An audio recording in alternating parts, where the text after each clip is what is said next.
What's up, everybody? It is Fresh Start Monday. We're very much in the summer heat. As you see, I got the fan on, and we are here. Just take a minute and just wherever you are, whatever part of your day, just rock with me for a moment. Hey, welcome, welcome. Sit yourself down, grab yourself a glass of water, a cup of something, and let's get comfortable. Let's get comfortable for a little bit and check into the vibes. Hello, how are you? We are here. Mm. Yes, it is. We're in the midst of a heat wave, and I am loving. Well, I'm a summer baby, so this is my season. I love the spring, and I especially love the summer vibes. So it's like the skin is expanding and it's just juicy. So, hello everyone. We are here. So there's a lot of exciting things that are brewing right now. I feel very sizzled up. How are you? How was the weekend for you? How has been the full moon? I hope you received a lot of juicy magic. Um, for this weekend for me was really my body was like slow down. My moon came on the full moon. So the weekend was like, okay, day one, day two, rest. And that's exactly what I did. And now I'm feeling the energy uh, starting to rise again as my bleeding is just about finished. And this is the beauty about really attuning to the flow of your womb space, right? The beginning of the bleeding of your menstrual cycle. This is a really beautiful invitation to slow down as much as we possibly can. Even if it's for a day, it's for an hour, it's for a couple of hours, what have you. It is a real invitation for us to slow down. And then as that bleeding phase finishes, we feel this energy, this building of energy and vitality in fullness, and that we're in that action mode. So that's where I am right now. And a lot of divine wisdom is coming through, which I'll get to in a moment. So today I shared that I would share with you a bit about my story. Now, I find it very, I don't know, I find it's just interesting to share like my story because, you know, this is not a conversation all about me.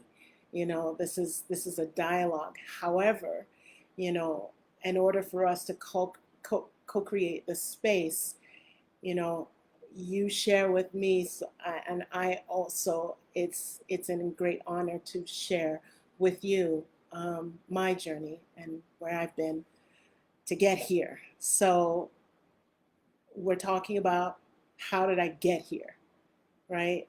Um, and it's a lot to distill in, about 15, 20 minutes, but I'm going to try. So in the post this morning, I mentioned that it took two hospital, two hospital trips, two hospital stays, two different things to really get me to listen to my body. And my body was already screaming to listen to it when I started bleeding. And I started bleeding early. My cycle came, I believe I was grade 4, around there.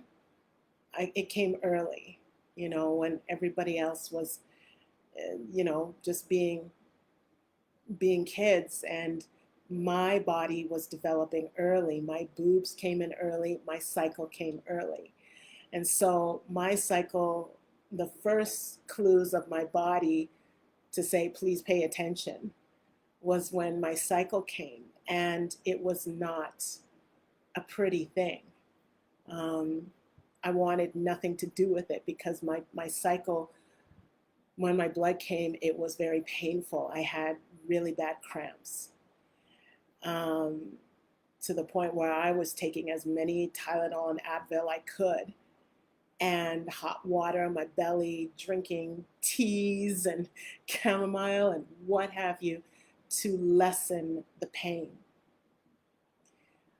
And all I wanted to do was lessen the pain. So I did not have a great relationship with my moon cycle for a very long time, because when it came, it would just be debilitating. And we didn't know.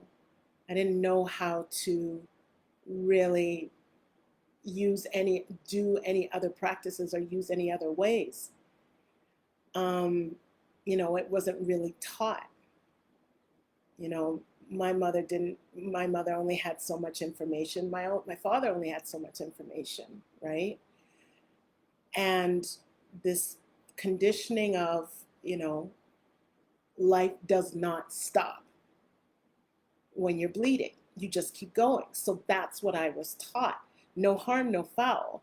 It's just that's what I was taught. So if I had a track meet, and I remember having a track meet on the day my period started, and it was bad. I put on Tiger Balm. It was bad, and I had to run.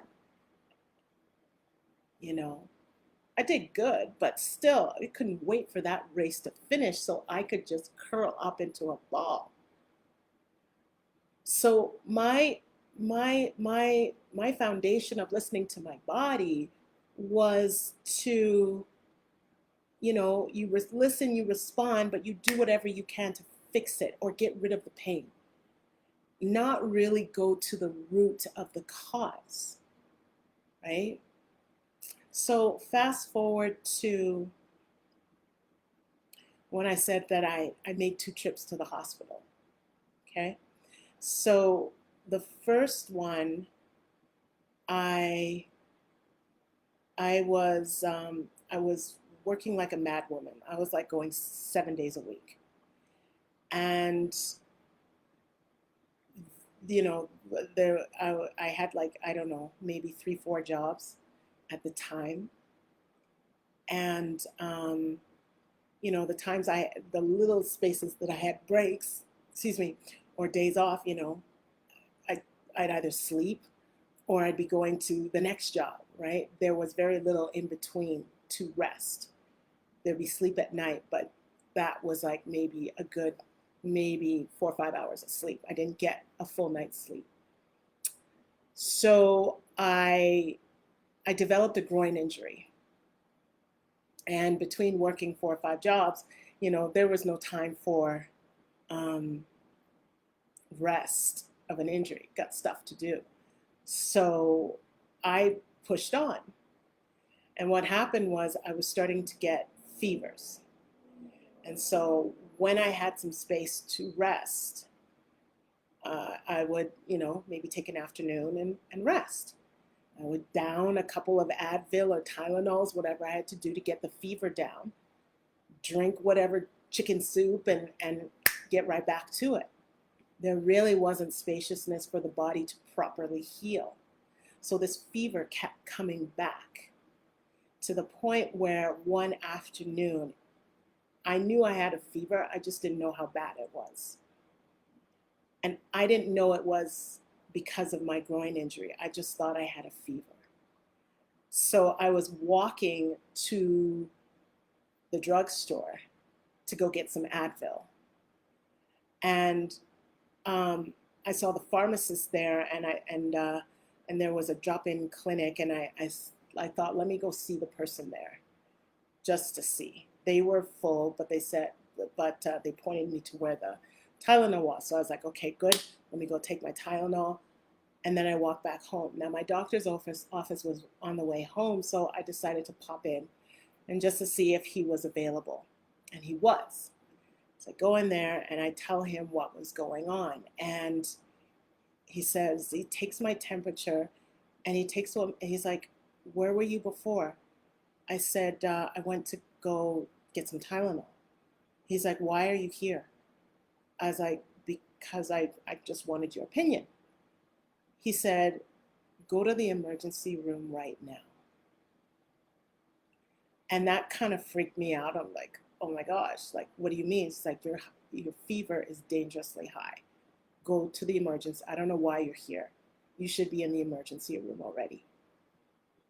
And so I luckily was able to, I called a friend, and she luckily picked up the phone. And my sister was working at the hospital at the time. And I called her and I said, don't freak out, but I'm coming to the emergency room. The doctor says I have a fever. He's not quite sure what's causing it. But he said, go to the emergency room. And so once I got there, they did a whole bunch of tests. I told her not to call my parents until we knew what was going on. After a bunch of tests, they admitted me in to see what was going on. They put me on some sort of something, and I fell asleep. I fell asleep until the next morning. I woke up to see my sister in a chair, sleeping, and my parents, both of my parents, waiting for me to wake up. As soon as I wake up, I started bawling. And I just told them, I'm so sorry. I'm sorry that you had to come here. I'm sorry that, and they just said, it's okay, you're all right, and, in that process, they found out that I had an inflamed groin muscle that was infected, and that was causing the fevers. And so that whole process took me out for a month.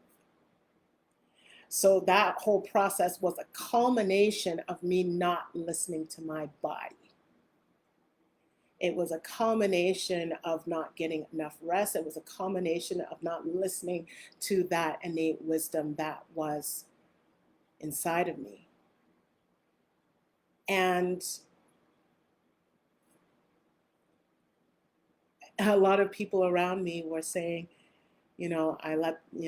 people were asking, where are you? Are you okay? And I said, I'm in the hospital. So a lot of people were asking me, so now will you slow down? Will this give you the reason, the impetus to rest more, to take care of yourself more? And, at first it was like, yeah. And then it began to become annoying. I'm like, I wasn't that bad, was I? And the truth is I was. There was no space. Now, why does this matter? Is because when we get really steeped into understanding the flow of the feminine and the masculine energies, right? My feminine was very much stifled. My masculine was overpowering. And so there was no balance. My womb had no balance. My life had no balance, everything. And so to the point where my body physically had to get my attention to say, stop. And I'd like to say that was it, but it wasn't, because I later had to deal with fibroids, which are benign tumors that develop in the womb space, in the uterine lining, inside or outside. And so this was also a culmination of not fully processing and dealing with emotions and energies and hormone imbalances, and just there was a lot of emotions, there was a lot of layers that needed to be shed. And because I was just so busy, busy, busy, going, you know, those were some of the factors that contributed to these massive fibroids growing in my womb space that I did not deal with. And it took somebody else to touch my body to let me know that something was going on. That's how disconnected I was. So when I'm lying there on the metal sheet, on the metal sheet, going to the surgery room and seeing all the metal instruments and going, oh my gosh, this is happening. This is really happening. They're going to cut into my body and remove my fibroids. And all I could do was just pray that everything was going to be okay, and they get all of them so they could fully clear my womb space. So that was a physical clearing, but I still had energetic work to do.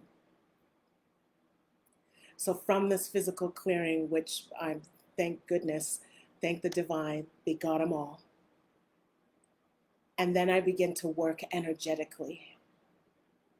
I began to work on forgiving myself for not listening to my body, for not listening to my inner desires, for not listening to the whispers of the masculine and the feminine. I had to forgive myself for not honoring my moon cycle. You notice now I don't really call it the menstrual period that much. I refer to it as the moon. I had to forgive myself for denying my feminine a voice. I thought I did, but I really wasn't. I had to go through this process of deconstructing the layers, the creativity, sensuality, the emotional intelligence. I had to go into the shadow, and I had to get really honest with how how I was creating this energy, and how I was ignoring these parts of myself that was creating a bigger impact in my life. So that process of healing, both physically and energetically,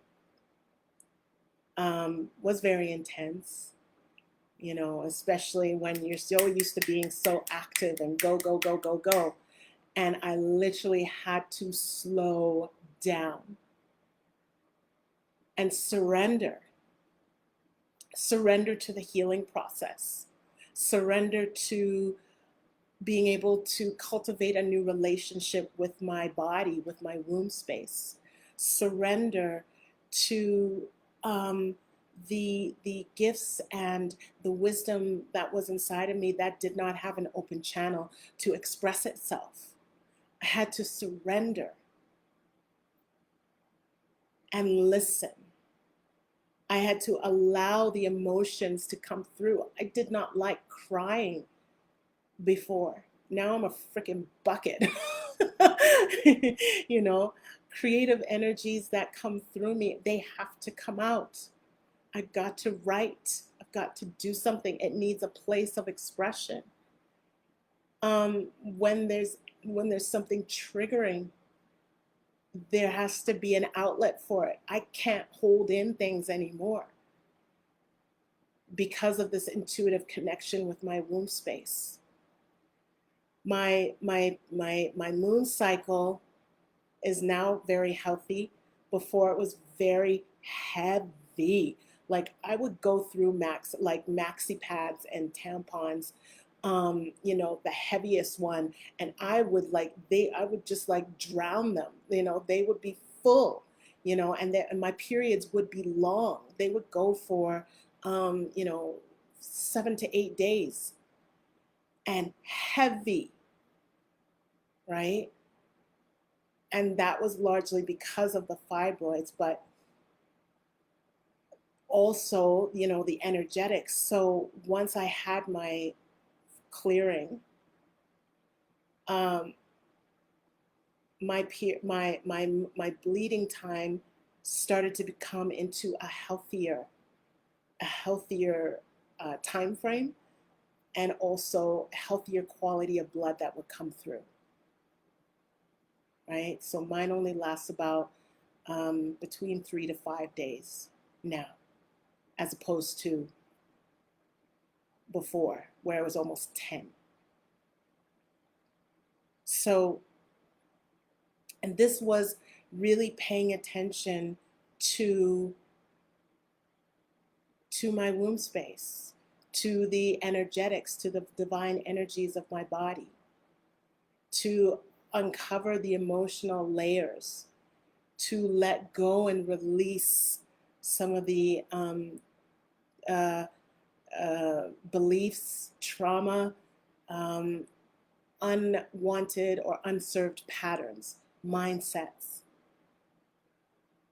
you know, eating better to support the body, um, getting rid of things that support, that would uh, invite the spike of excess estrogen or testosterone or progesterone, right? All these the hormones that really work to support us. And when they get imbalanced, there are things that can feed the imbalance. So really getting clear with that. These are some of the ways I took control of healing my womb space. And with this empowered knowledge, I started to integrate this with my movement practice and learn more about spirituality, the feminine, the goddess, and all these weavings in between. This is how, through those journeys, it got me here, where I'm sharing and offering tools and practices and inspirations for you. At some point in some time, you all said yes and resonated with this platform. And this is what I stand for. I stand for the liberation of our womb space, the liberation of knowing how the womb, energetically, all the energetics, you know, because we know there's the physical component, which is mostly talked about, right? And sometimes we don't even know the physicality, right? The physical and the energetics that are held within the womb space and the things that are connected. Like the womb is like the center, the trunk of the tree, the roots, right? And if the roots of the tree or the trunk is not vital, the rest of the tree does not bloom and grow, right? So it's the same thing with our body. This is the most sensitive part of your entire body. This is the part that responds first to anything that is ingested in our bodies. So antibiotics, anything that comes into our body, our womb space is going to respond to it first, right? So with that knowledge, right, this is so important to integrate into a daily self-care practice. This is elevated self-care. This is sacred activism, because there's a lot of practices for the womb space that are very ancestral. They're steeped with ancestral knowledge. And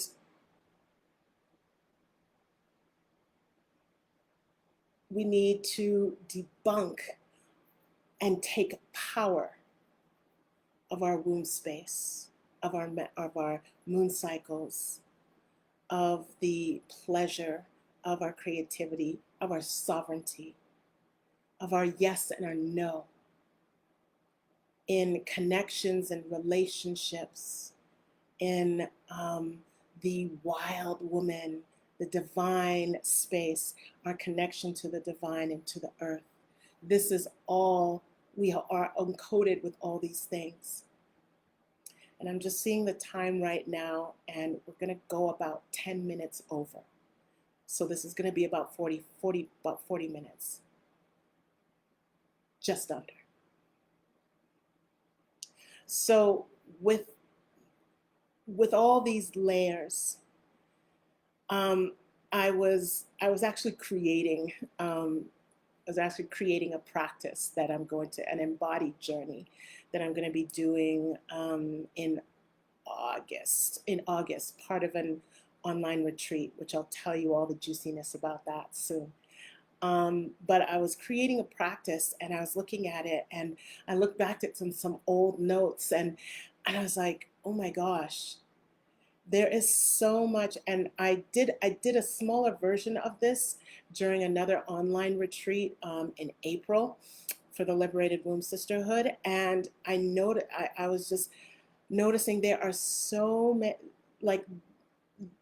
many layers and connections to the energetics that our womb space, the different parts of our womb space holds.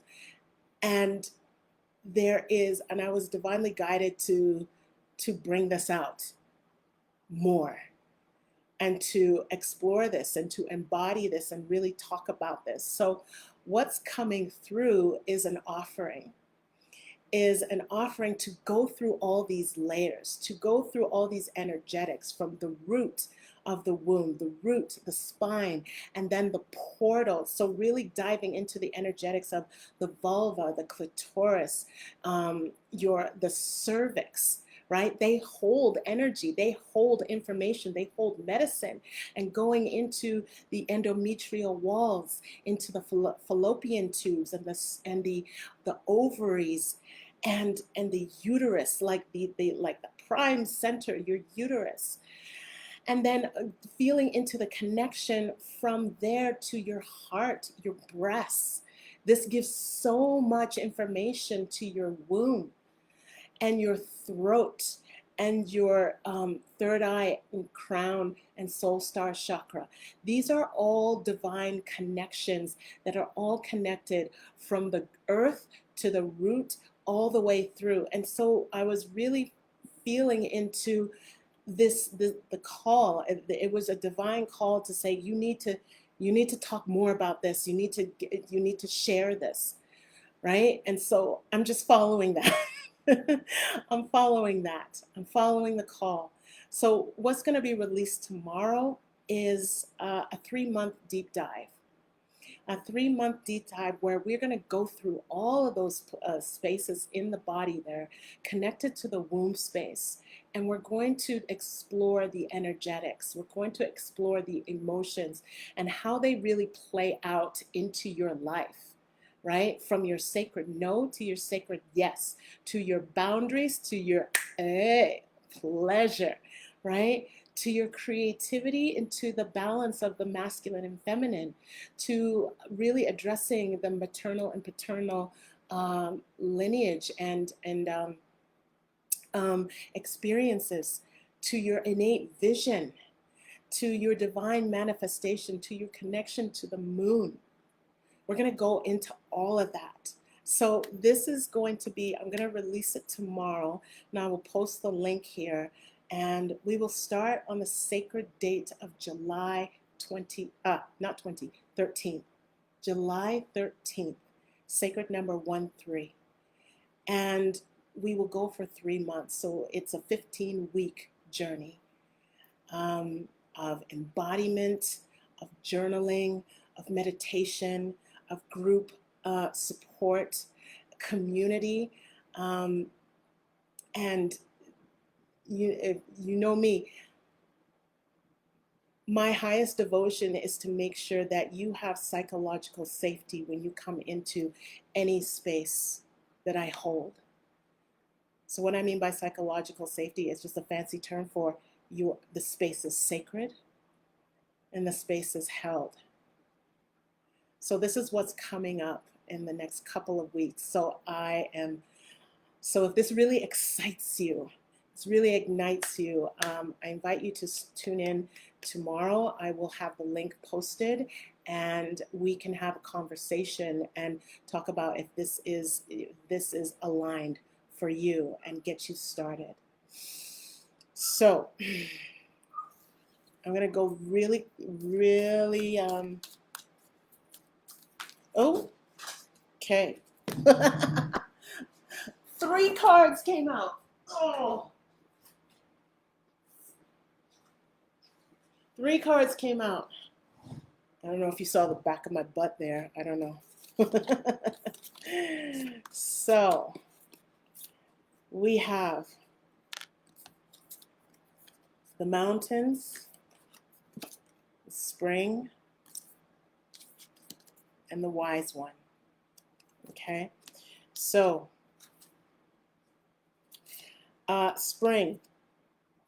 So here, these messages are going to be really short and sweet. So this is the spring card, but we're in summer. So really, it is this energy of keep cultivating the seeds that you have planted, not just watch them and observe them. Keep cultivating them, keep watering them, keep feeding them, keep activating those seeds that you have planted since the beginning of the year, since spring, what have you. Don't give up, right? So really deepening it and listening into your womb space to be like, okay, what does your dreams, what does your creations, what does the seeds, well, the seeds in your garden, well, you know what they need if you're planting stuff outside. But whatever you have planted during the spring or at the beginning of the year, keep cultivating, keep fertilizing through the highest frequency of love.